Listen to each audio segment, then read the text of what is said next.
Hello friends, welcome on my channel study classes. आप सभी का मेरे चैनल पर स्वागत है।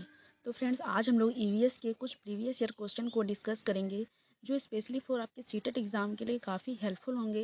अगर आपको मेरी वीडियो अच्छी लगती हो तो मेरे वीडियो को आप लाइक करें एंड अगर आप मेरे चैनल पर नए हैं तो मेरे चैनल को सब्सक्राइब करें। तो आइए अब हम क्लास को स्टार्ट करते हैं। हमारा क्वेश्चन नंबर 1 है, पर्यावरण अध्ययन की अपनी कक्षा में समूह क्रियाकलाप का निर्माण करते हुए आप निम्नलिखित विचारों में से किनका ध्यान रखेंगे? बच्चों की रुचियों का ध्यान हो, लड़कों और लड़कियों को समान रूप से रुचिकर लगे, इसमें मूल्यवान सामग्री लगी हो, या सभी धार्मिक और सांस्कृतिक पृष्ठभूमि के बच्चों को रुचिकर लगे। अब आइए हम इसके ऑप्शंस को देखते हैं। ऑप्शन बी और सी सही है, या ऑप्शन ए, बी और डी सही है, या ऑप्शन ए, सी और डी सही है, या ऑप्शन 4 बी और डी सही है। तो फ्रेंड्स, इसका जो आंसर होगा वो होगा ऑप्शन नंबर 2। अब आइए हम इसको डिस्कस करते हैं। क्योंकि बच्चों की रुचियों का ध्यान रखना, ये बात भी बिल्कुल सही है कि हमेशा बच्चों की रुचि को ध्यान में रखकर ही किसी क्रियाकलाप को कराना चाहिए। अगर किसी चीज़ में बच्चे की रुचि होगी तो उस चीज़ को वो बेहतर तरीके से करेंगे, लेकिन अगर किसी चीज़ में बच्चे का इंटरेस्ट ही नहीं है तो उस चीज़ को करने में उनका मन ही नहीं लगेगा। और इसमें लड़कों और लड़कियों को समान रूप से रुचिकर लगे, यानी कि जो लड़के हैं और लड़कियां हैं दोनों को समान रूप से रुचिकर लगे ऐसी सामग्री का प्रयोग करना है। क्योंकि बिना रुचि के वो कार्य करने में उनको बिल्कुल भी आनंद नहीं आएगा। और पर्यावरण अध्ययन में एनसीईआरटी ये कहता है कि बच्चों को हमेशा खेल खेल के द्वारा सिखाया जाना चाहिए ताकि बच्चे को चीज़ों को करने में रुचि लगे। आगे है, इसमें मूल्यवान सामग्री लगी हो, तो ये ऑप्शन गलत है कि इसमें मूल्यवान सामग्री का होना ज़रूरी नहीं है।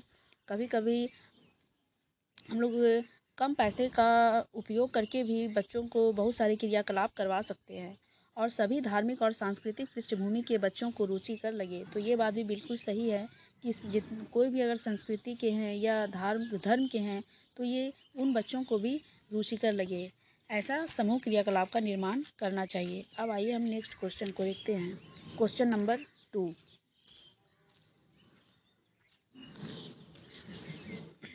समूह कार्य से पर्यावरण अध्ययन कर रहे बच्चों की सामाजिक व्यक्तिक विशेषताओं के आकलन के लिए निम्नलिखित में से कौन सा उपकरण सर्वाधिक उपयुक्त है? अब आइए हम इसके ऑप्शंस को देखते हैं। दत्त कार्य, कागज पेंसिल परीक्षण, मौखिक प्रश्न, या निर्धारण मापनी। तो फ्रेंड्स, इसका जो आंसर होगा वो होगा मौखिक प्रश्न। क्योंकि मौखिक प्रश्नों से बच्चों की सामाजिक व्यक्तिक और विशेषताओं का आकलन किया जा सकता है, जबकि अन्य जो ये 3 जो दिए गए हैं, दत्त कार्य, कागज पेंसिल और निर्धारण मापनी, इसके द्वारा हम लोग बच्चे की लेखन क्षमता का मापन कर सकते हैं। तो फ्रेंड्स, इसका जो आंसर होगा वो होगा ऑप्शन नंबर 2, ये ऑप्शन नंबर 3 ये बिल्कुल करेक्ट है कि मौखिक प्रश्न। अब आइए हम नेक्स्ट क्वेश्चन को देखते हैं। नेक्स्ट क्वेश्चन है, कक्षा 4 की एक शिक्षिका ने अपने विद्यार्थियों से कहा, कुछ वयोवृद्ध लोगों से यह पूछिए कि जब वे जवान थे तो क्या उन्होंने कुछ ऐसे पौधे देखे थे जो आजकल नहीं दिखाई पड़ते हैं। उपरोक्त प्रश्न के पूछे जाने पर निम्नलिखित में से किन कौशलों के आकलन की संभावना नहीं है? इसमें नहीं है पूछा गया है। इस चीज़ पर हमें ध्यान देना है कि इस क्वेश्चन में नहीं पूछा गया है। और जब क्वेश्चन में नहीं पूछा जाता है तो हमें क्वेश्चन के ऑप्शन को और भी ध्यान से पढ़ना है, क्योंकि अक्सर नहीं वाले में हम गलती कर जाते हैं। आइए अब हम इसके ऑप्शंस को देखते हैं। ऑप्शन 1 चर्चा, या प्रश्न पूछना, या अभिव्यक्ति, या प्रयोग। तो फ्रेंड्स, इसका जो आंसर होगा वो होगा, आप बताइए किसका आंसर क्या होगा। तो फ्रेंड्स, इसका जो अगर हम आंसर देखते हैं तो इसका आंसर जो होगा वो होगा ऑप्शन नंबर 4 कि प्रयोग करना। कक्षा की एक शिक्षिका ने अपने विद्यार्थियों से कहा कि कुछ वयोवृद्ध लोगों से यह पूछिए कि जब वे जवान थे तो क्या उन्होंने कुछ ऐसे पौधे देखे थे जो आजकल नहीं दिखाई देते हैं। तो इसमें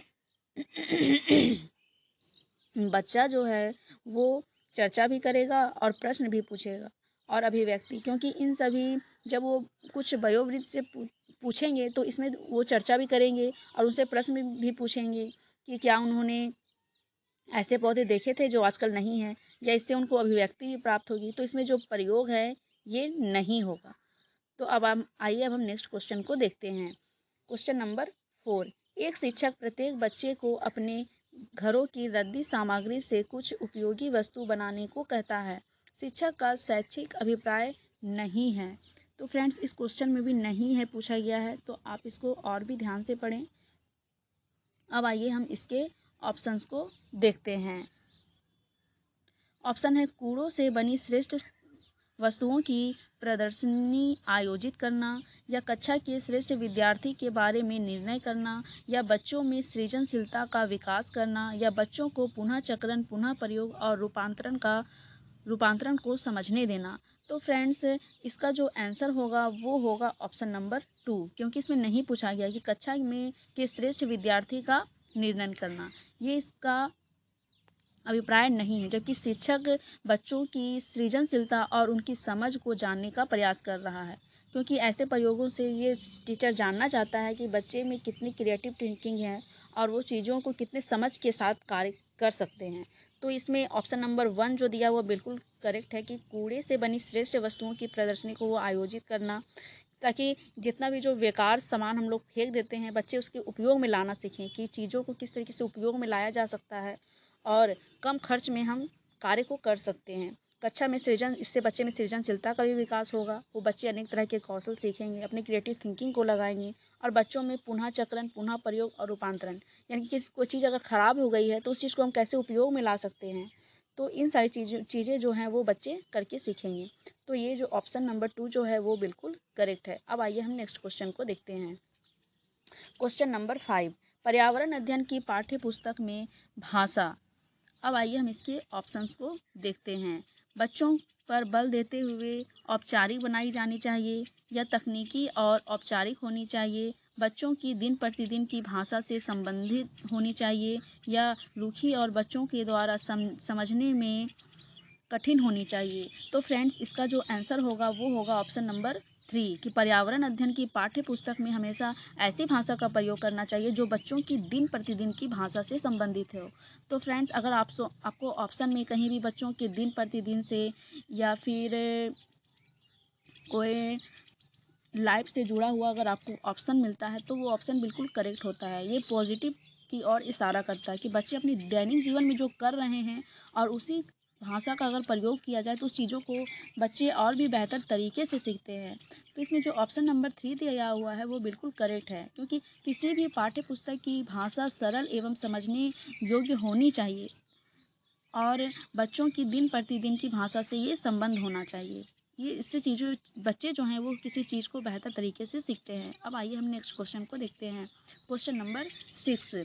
पशुओं की त्वचा पर विविध पैटर्न यानी कि जो डिजाइन बना हुआ होता है वो क्यों होता है? उस जलवायु के कारण होता है जिसमें वे रहते हैं, या उनकी शारीरिक शक्ति को इंगित करता है, या परावर्तित प्रकाश के कारण ऐसा होता है, या उनकी त्वचा पर बालों के कारण ऐसा होता है?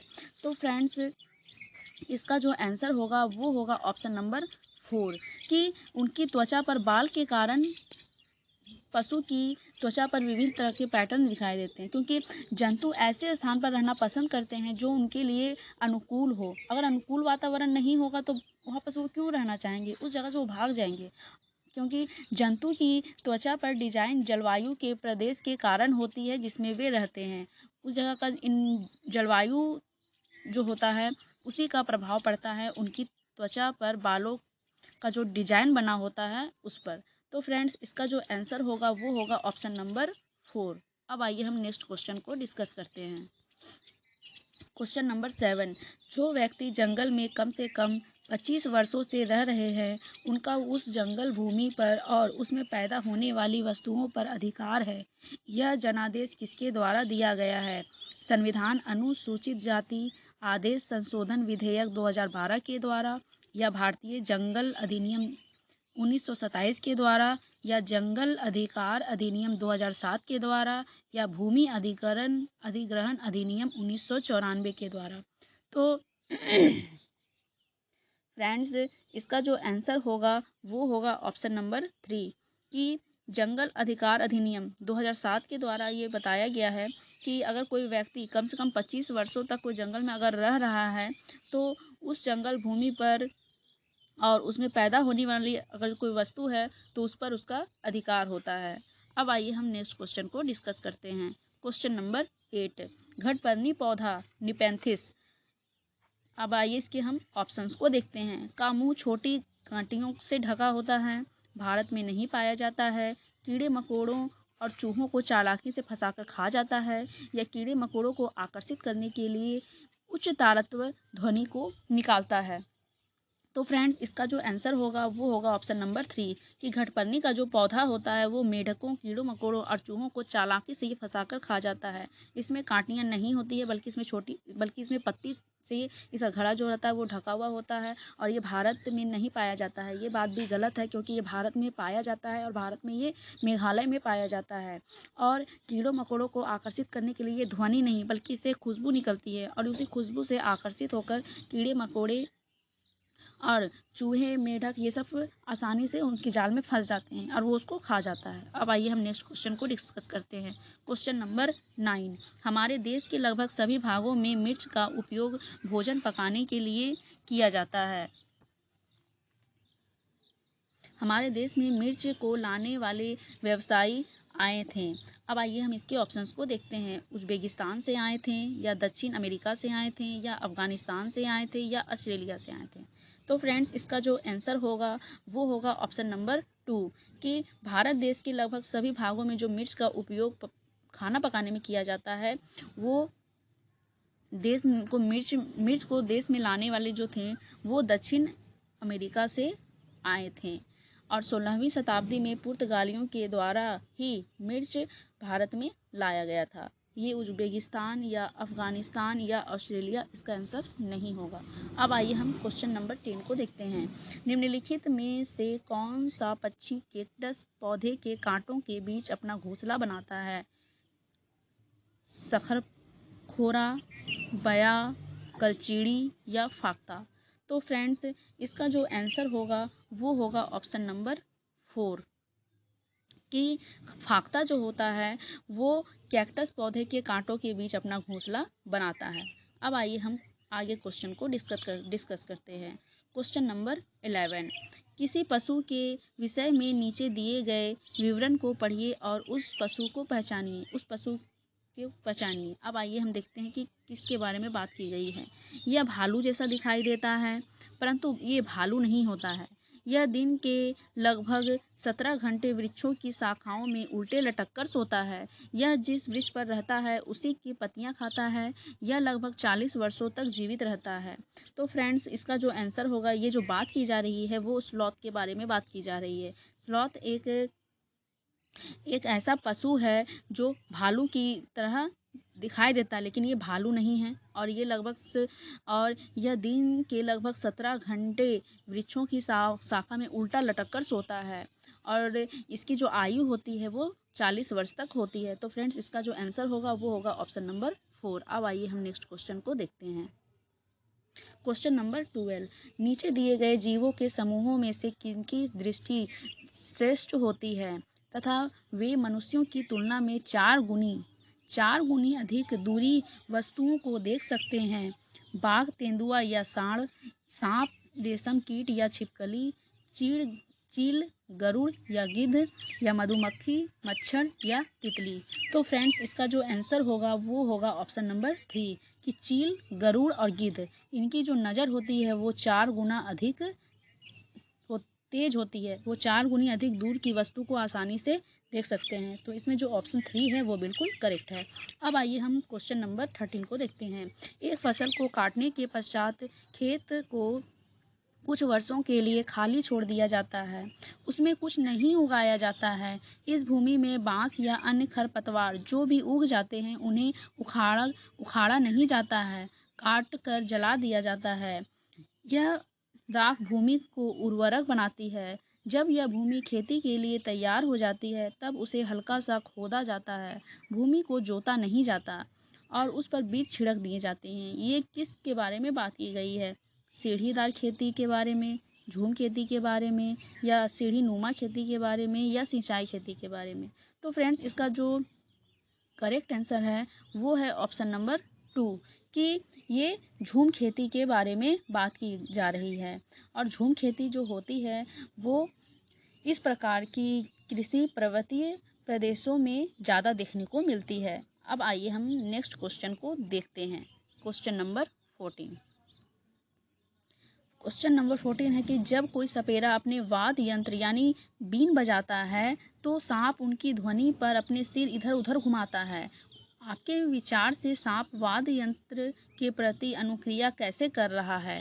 अब आइए हम इसके ऑप्शंस को देखते हैं। उस वाद्य यंत्र द्वारा उत्पन्न कंपनों के प्रति अनुक्रिया करके, उस वाद्य यंत्र को सूंघकर, या उस वाद्य यंत्र की ध्वनि को सुनकर, या उस वाद्य यंत्र की गति को देखकर।